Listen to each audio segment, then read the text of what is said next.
welcome again to another episode of Marcobella. So today we're actually going to have Bethel in the hot seat and we're going to be asking about her journey into 2025. So that's from 2024 into 2025. Bethel, how are you feeling today? I'm feeling good. I feel like I was really inspired by the conversation we had. In your video, if you haven't watched that, you want to watch that.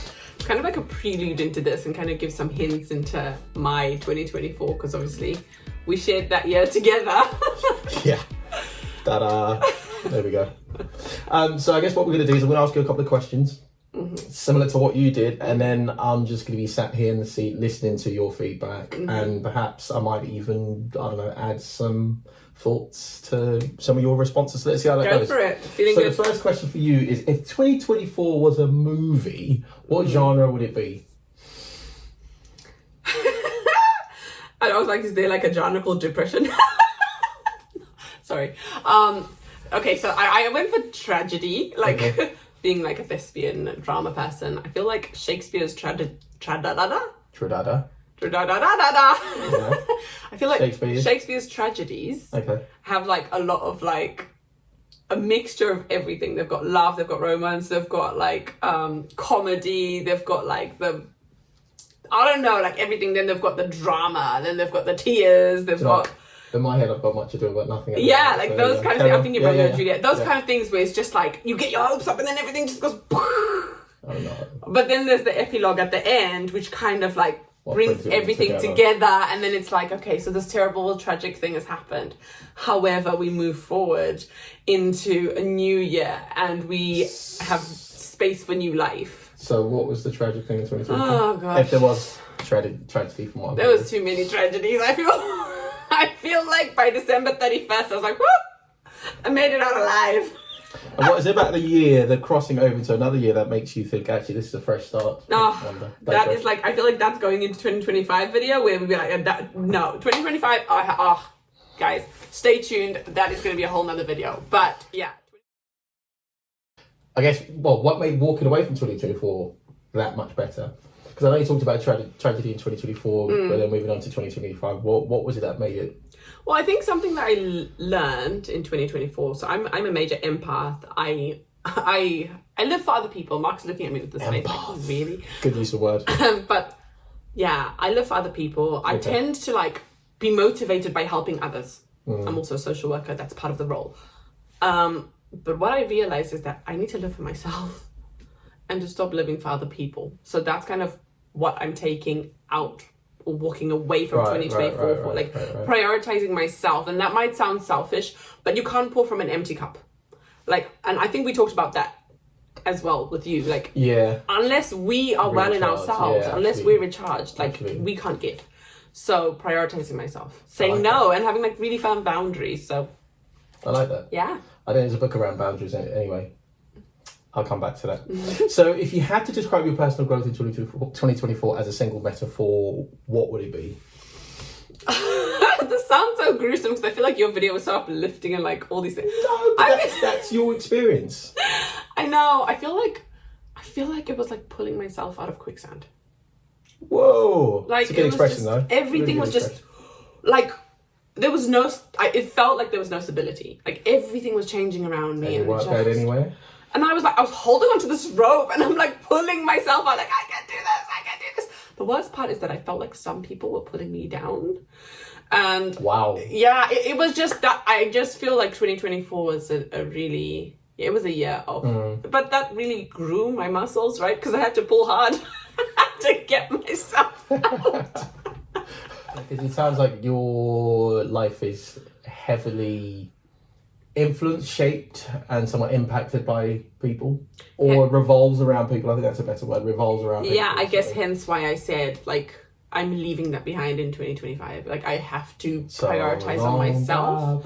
Exactly, because like that's the thing. If I get too enmeshed in other people's issues and situations, then I can't even see clearly like the things I need to do for myself and my family. So that is why I'm stepping away from that in 2025. Okay, I guess so. The other question is, if you had a word for 2024, just a single word, what would it be? Shambles. Shambles. Wow. I don't know. Yeah. Sorry. Okay. I mean, it sounds like it was pretty disastrous. Like, catastrophic. Like nothing good happened in that year. No. There were some good moments. Come on, there's some good moments. So thinking about the good moments, then, what moment from 2024 still gives you goosebumps, even today? Oh, see, every moment I look into your eyes. Honestly, I don't blame you. I don't blame you, Bethel. I don't blame you. You give me goosebumps. I feel the same way too when I look in the mirror. But anyway, that's a really good point. I think it's rich that you sharing those moments with somebody like myself. Yeah, positive side. I definitely think like the moments we've shared, just like when we just come together and give each other time, and we went away for our anniversary. That was a really nice time. I'm like, ooh. Hang on, anniversary. Really? Where did we go? Can't remember. No, we went to Birmingham. Do you remember? Just went away. Right, yeah. That was it. That's nice. I just remembered. Okay. You had to think about a person who surprised you the most in 2024. Who would it be? Surprised me. So I really talk about my brother-in-law, but my brother-in-law Liam, I feel like 2024 seemed to be his year. Like I feel like he just blossomed. Like, how long does it take to water a bamboo and then it eventually just shoots up? 5 years. 5 years. It's like there's nothing like. So we're gonna call you Bamboo from now on. Bamboo Liam. Liam. It feels like there's nothing for like 5 years and you're just like watering, and then all of a sudden it's just like boom. Oh, okay. Where have you been for 5 years? But that's been really great, and it's helped a lot. Like, just God working in his life, and just like him stepping into what we can see his calling, kind of starting to blossom, is amazing. So I feel like I was really inspired by his growth. I like that, because I'm thinking about where you said you're going to be somewhat pulling back from some of the relationships, and then I think of the input that you might have had, or the impact that you might have had in that journey for him, where you can't see watering in some way, one way or the other. So I don't think I'm going to pull away from relationships. Okay. That's not what I meant when I said I'm going to prioritize myself. I think I need to be really clear about my boundaries in relationships. Right. And the time that I do have. Because ultimately, like, I'm the type of person, if you call me and I'm busy doing something else and you need me to do something that's urgent, I'm going to drop what I'm doing. I used to have a t-shirt that said, let me drop everything and work on your problem.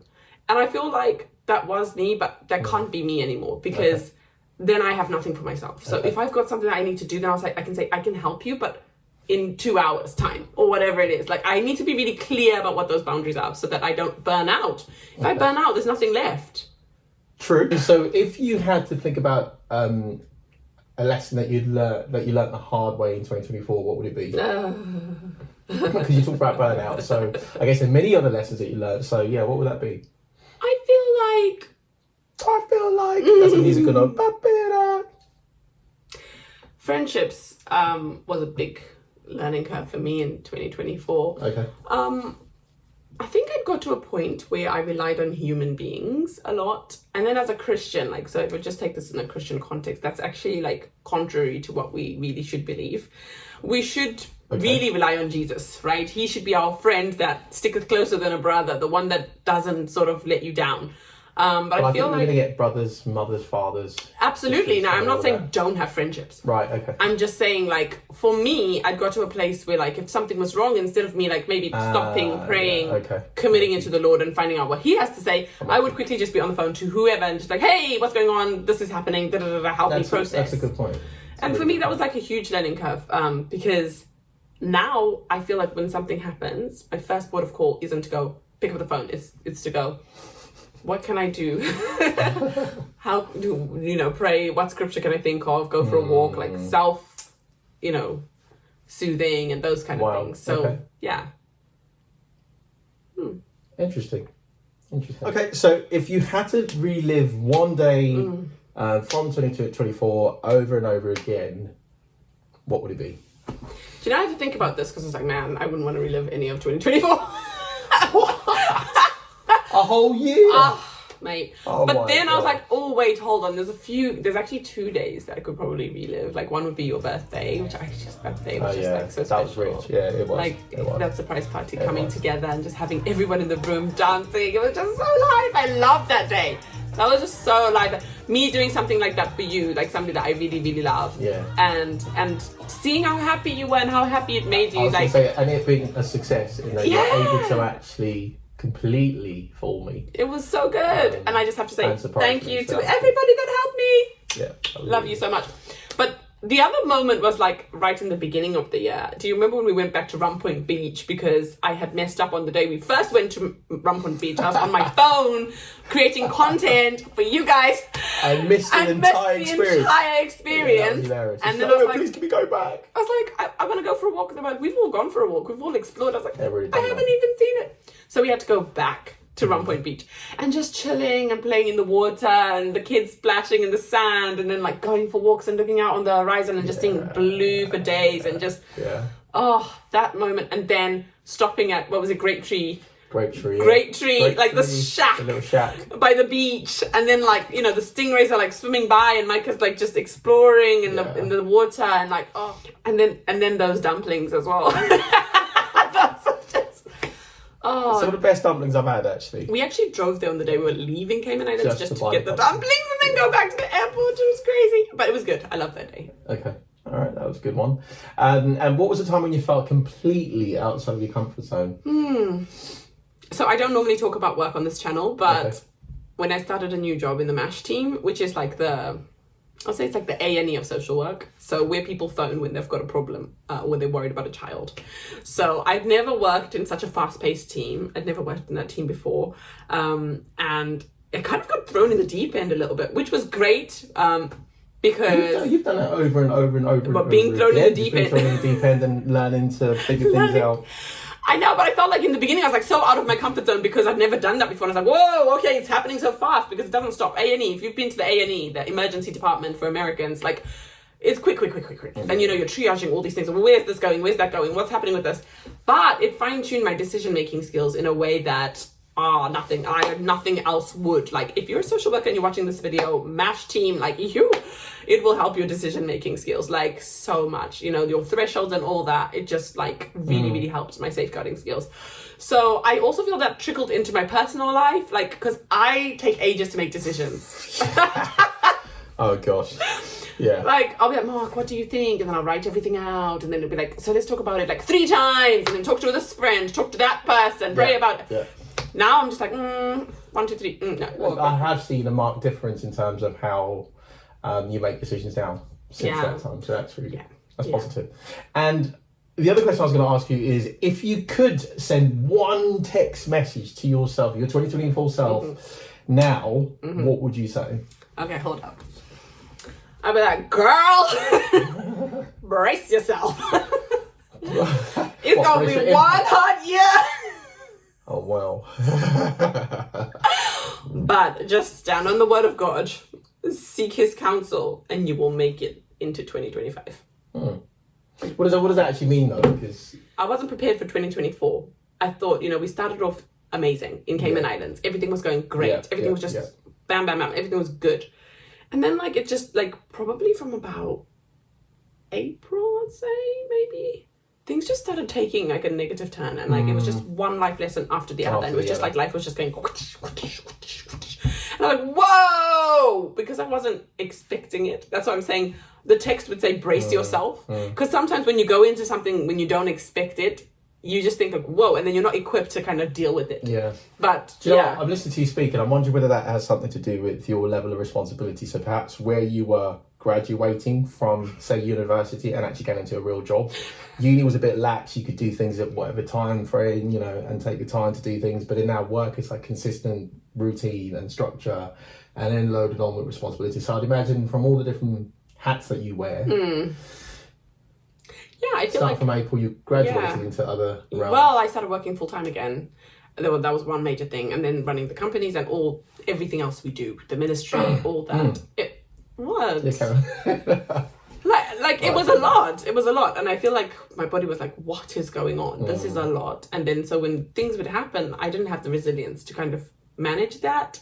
Because it was like, oh man, okay. When you're working on your last thread and then things happen, it's like you can't, then you can't cope with that. But when you've got a really tight resilience rope, you can manage those things. Yeah. So I feel hence why again.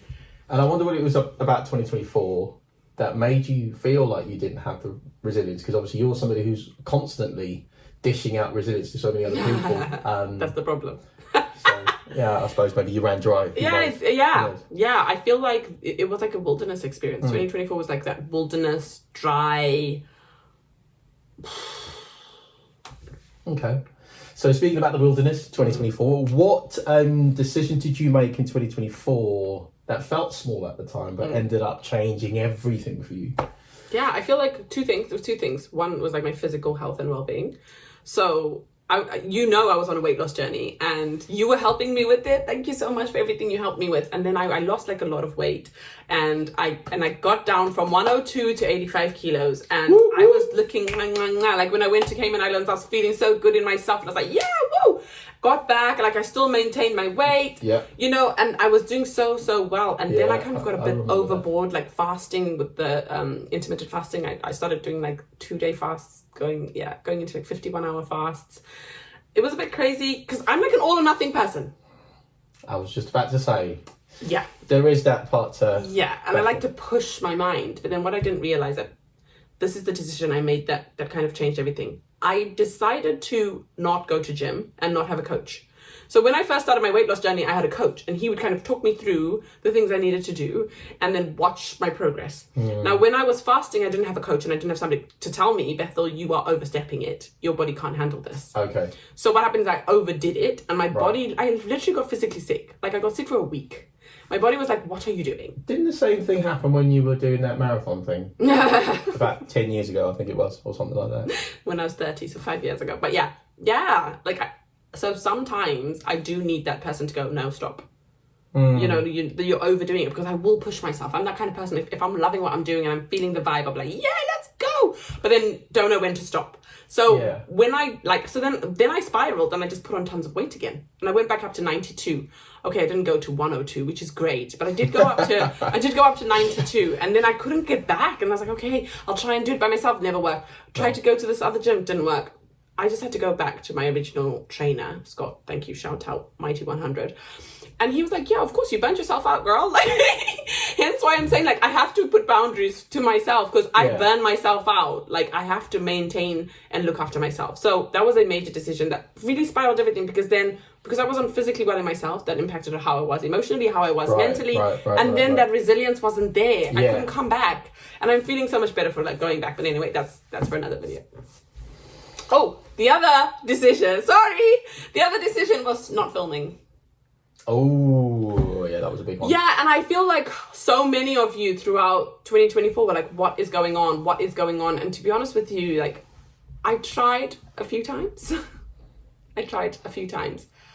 But again, just not having the breath. It was like...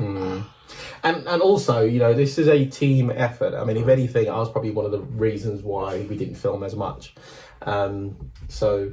Yeah, it was I take the blame for that. And yeah, I think it's something that we've had a conversation around. Actually, you know, if this serves a purpose, then there's definitely a need for us to be more consistent with it, and that's on my part. And to prioritise it, and really just schedule time for it. No, you're right. Why I say it changed everything is like us doing this. Like, I know you're watching, but actually, it really helps me and you to reconnect. It helps us to reflect over moments in our life. It helps us to unpick stuff because a lot of the stuff we unpick on camera, like right before you know, it's an honest channel. We talk about stuff we feel like it's real. So I feel like I didn't have that space because this is like a safe space for me to be like, oh man, that thing happened, and like reflect about it, and then like come back feeling like I have warm fuzzy feelings inside right now while we're filming. This happens all the time, by the way, even off camera. So. Well, hello, we're going to 15 years married. So if 2024 had a main character moment for you, what was it? I would say I wasn't a main character in 2024. I would say I was a supporting character. I really did think, like, was there any moments that I feel like... to your... To everyone else. Oh, to everyone else. To everyone else. Okay, I just feel like I tried my best to just support other people. I don't feel like I had a moment in 2024 which like, this is my moment. Okay. Yeah. And is that what that season was about, where actually that was what you had to do?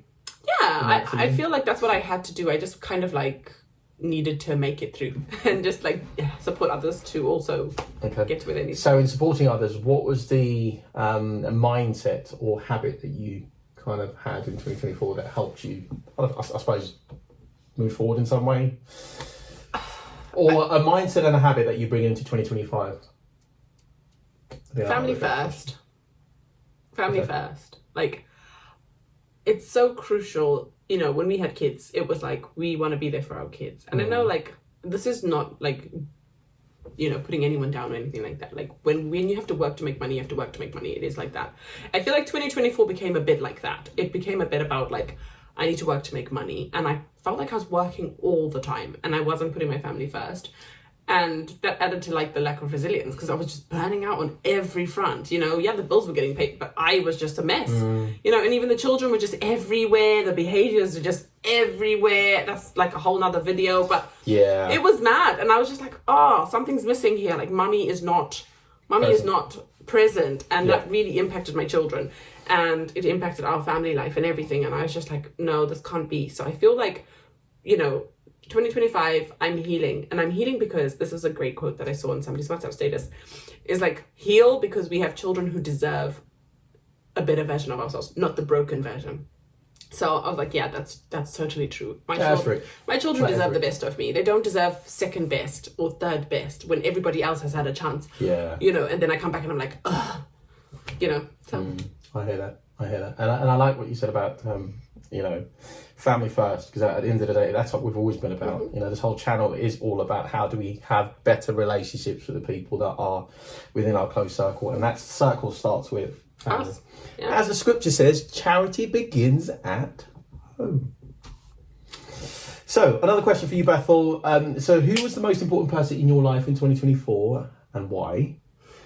I guess let me ask that one first. Yeah. You.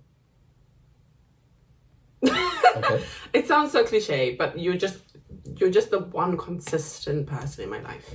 Wow. Like, you're just consistent, and you're the most important person in my life. Consistent person. You wow. are, like, you know, you're just so consistent. You're just there. Like, you're always there. Am I? Yeah. Half the time you're going, where did you go? But I mean, so there's this thing that happens in the house. I know this is a really precious moment for Bethel, but I was just going to say this. There's this thing that happens in the house all the time. So, say for example, I leave the room and then I come back after 5 minutes. I walk into the room and Bethel's doing something, and then she gets startled every time. And I'm sorry, who did you think it was? I mean, you know I'm in the house. You know I live here. Highly sensitive individual. Person, but I get it now. But anyway, back to the point that you're making about, you know. You were consistent and all of that. Yeah, and I just felt like that's why your 40th was like a great moment for me, just to cherish you and to show you how important you are and how special you are. Thank you. And I think, if anything, you're worth all of that investment. That's the main thing. Thank you. That's one of the things about being committed to someone. You know, I would also show my ring, guys, but it doesn't fit. Somebody put a comment just to Bella, why don't you wear your wedding ring? It doesn't fit me! Sorry. Weight loss journey.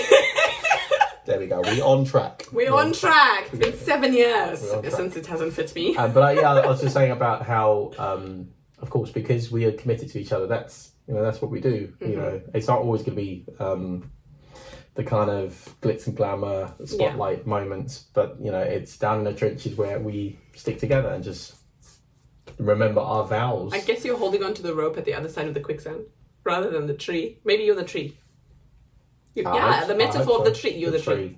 You're the tree. And a tree represents a person in the Bible. If 2024 had a colour, what colour would it be?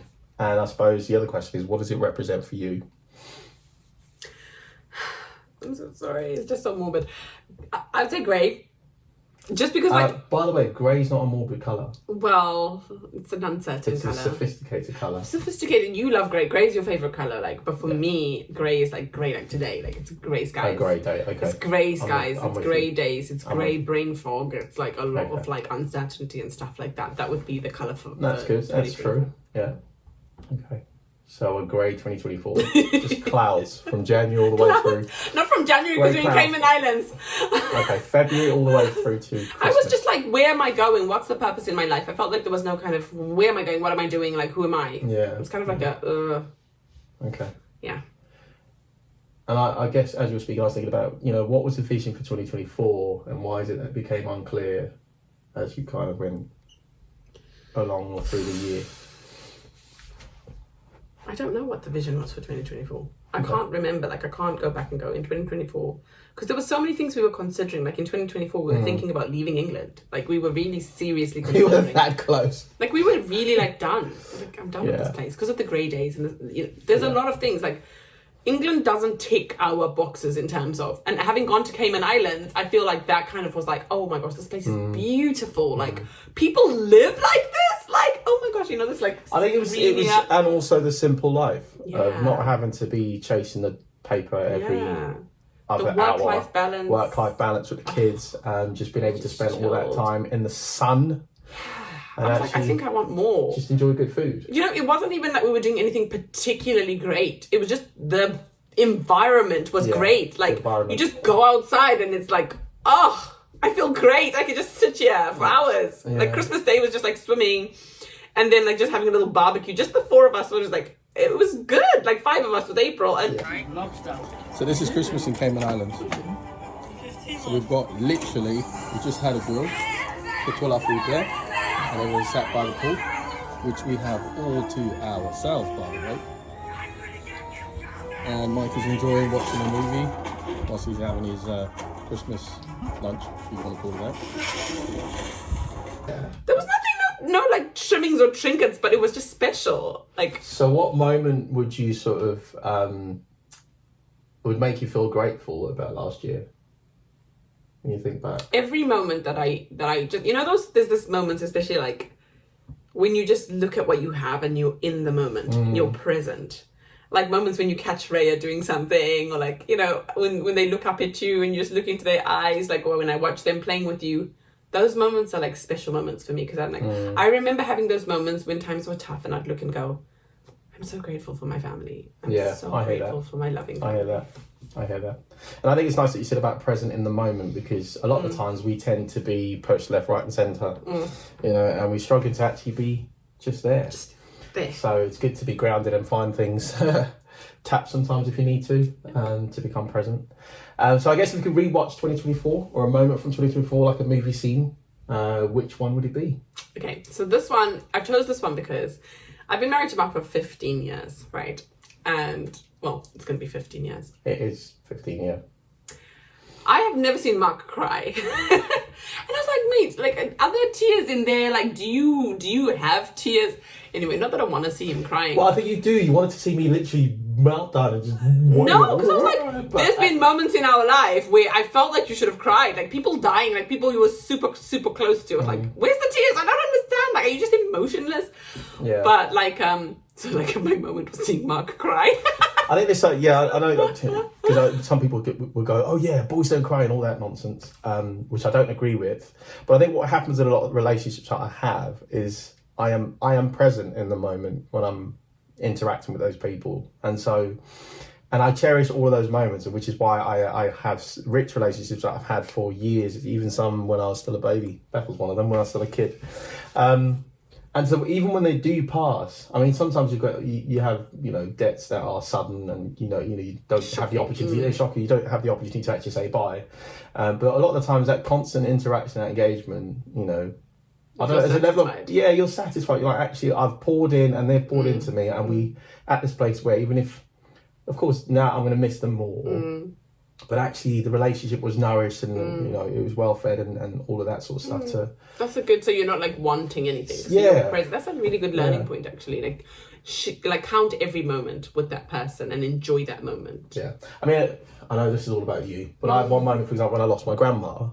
I had spent all the time with her that I felt was actually kind of, I was going to say commensurate to, but actually that nourished that relationship to a point where actually I feel. Yeah, like we've had a really good relationship. So when she passed, I felt actually I'd done my bit, she'd done her bit. That's good. And so I didn't cry in the same way. I like that. So anyway, the moment that stood out for me was at your party. Yeah. First you cried when you saw everyone. And then when Ruben was reading his speech, it was just so beautiful. Yeah. I just feel like all the speeches were just so beautiful. Like people really captured who you are as a person, and Ruben's one was just amazing. And it kind of broke down because you've been going through some stuff at that time where people were just not getting you. Like people, you know, even close people were just thought something completely other of you. something that, you know, that you were not, and you by God's grace could never be, you know. But like Ruben's speech just brought it all together to be like, Mark is the person that is there for you whenever you need them. Like, he's at the other end of the phone call. He will help you. He will guide you. He will do whatever, you know. And I felt like that was a beautiful moment. Like, yeah, that was rich for me. It was exactly as you worded it, and I couldn't put it even more eloquently. But it was just being seen for who you are. I remember and that's being acknowledged in that way. So that was quite emotional for me. That's why I cried. I feel like from that moment, though, from your birthday moment, that's why I feel like 2024 was your year, because that, I feel like that just reinforced, like, that's who I am. Like, people do get it. Yeah, of course. People do see me. You know what I mean? And then from there, you just been like... Yeah, and I think we digress. We're talking about Mark again. But it was that thing about positioning again. Yeah. Once I reconfigured it, it's like, no, this is who I am. Yeah. And so, no, I'm going to do me again. Yeah, you know, I'm going to be me with no excuses. Anyway, we're talking about That's you. great. So, a few more questions. And if you had to describe 2024 as an emoji, what would it be? At first I thought, meh. Then I found this great emoji. I know it looks sad, but I feel like a lot of 2024 was that for me. And I have to be real, like, you know, that's what it was. And there was moments when I was just so broken that I was crying inside. Have you ever cried inside? The tears are like going down your chest. I don't know. It's like, I don't know if that's a real thing, but sometimes when I might have a smile on my face, but inside I'm like... carrying a lot of pain. Have you found healing since then? Yes. Right, okay. Yes.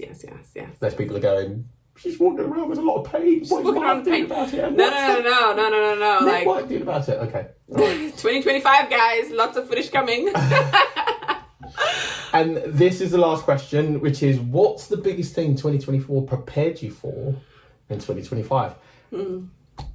Be brave.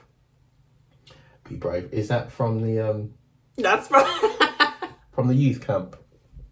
But anyway, carry on. So, be brave. Take courage.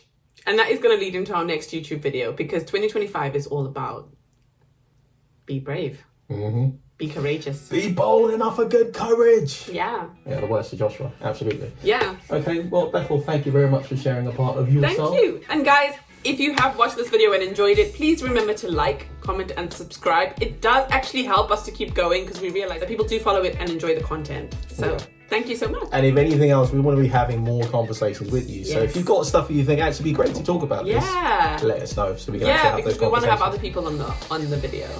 Yeah. Well, it's been great having you. We have to go and do other work now.